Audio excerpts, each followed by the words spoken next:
7b through 12b. We begin with a wide horse stance. Step. Sit down into the hips again. And have the same weight shift as in 7a. The tailbone tucked, sitting back behind the heels. We'll shift the weight from leg to leg. This time we're going to add an arm twist. Open the arms. Shift the weight. Turn in that direction. Twist that palm up and the opposite arm down. Back through center. First of all, making sure we're shifting the weight evenly but maintaining a nice strong arch. The legs stay equally active. And then concentrating on the upper body twist. The two arms should feel like they're twisting, wringing, connecting through the upper chest and upper back. Elbows stay soft. Try to keep the shoulders soft.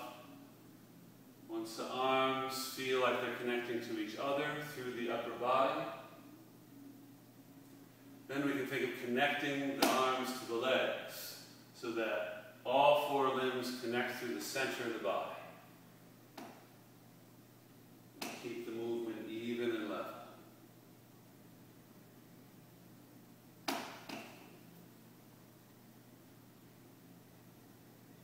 Number 8b, turn out one foot.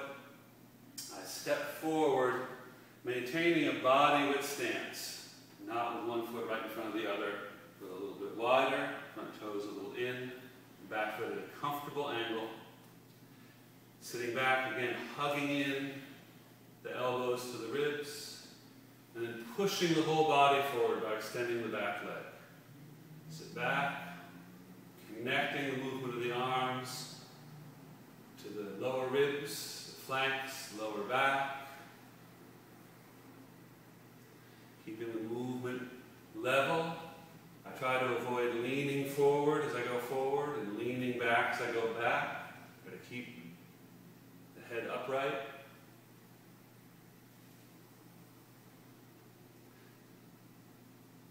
And extend that back leg. Keep the tailbone tucked under. And do your best to square up the hips.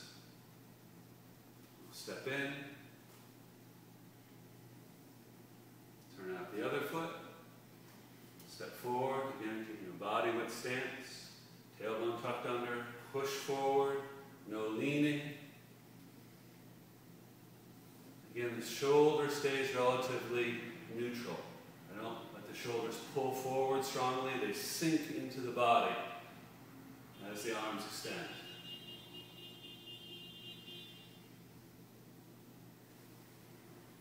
Palms down as I go forward, palms up as I sit back.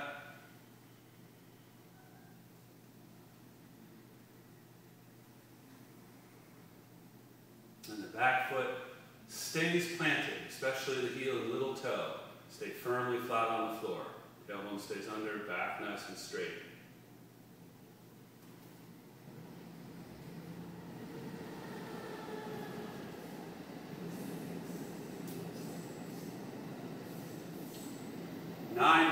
Is an even wider than usual stance.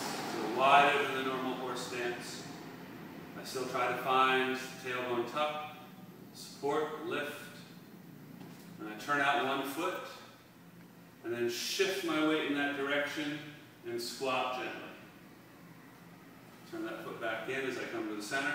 Turn out the other foot and squat in that direction.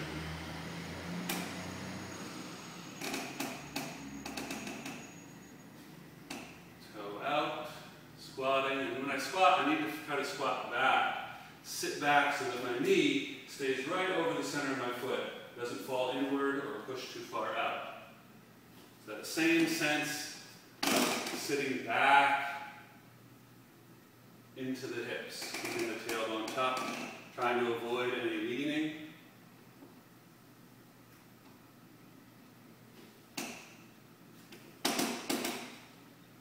Look back in the opposite direction to give the body some extra support and to help open up the hips.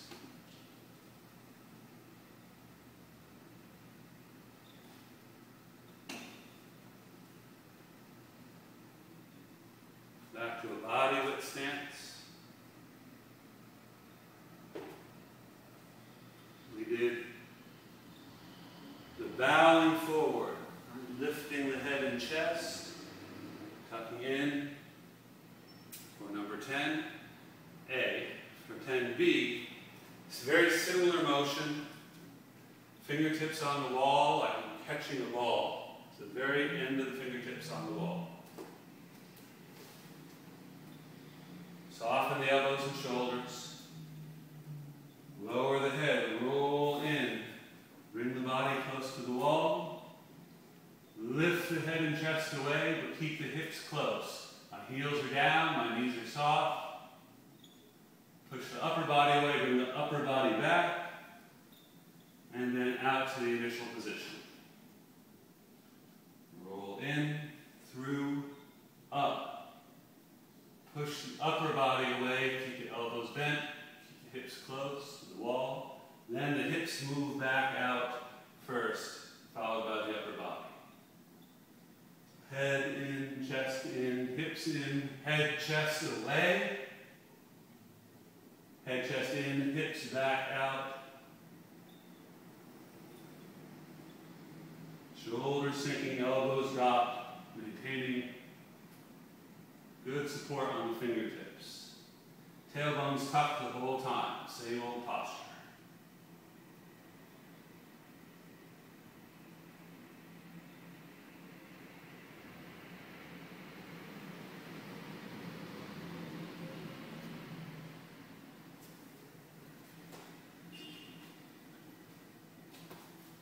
In 11A, we did the hip turn. We're going to do the same hip turn, but we're going to add a leg movement. So I pull my toes in initially. So I'm toed in, pigeon toe.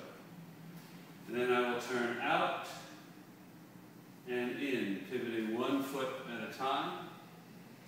It's still coming solely from the hips. My tailbone is tucked to find good support.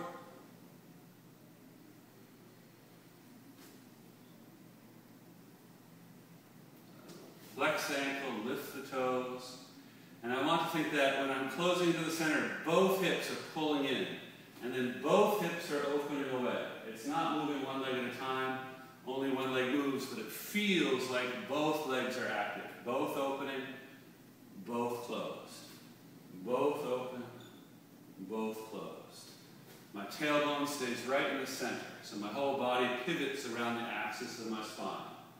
Head staying in one spot, keeping a good sitting crease, sitting back behind the heels, pulling up gently from the tailbone for good support, pressing up gently to the crown of the head.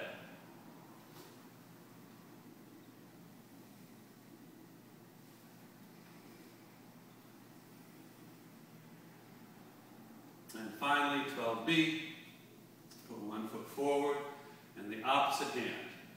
Find a little sitting crease again. And I'll bring the arm and the leg away from each other and just swing them through the center and out again.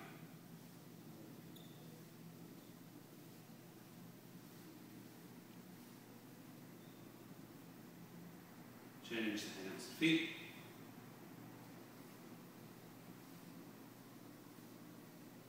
Try to keep the body upright and not leaning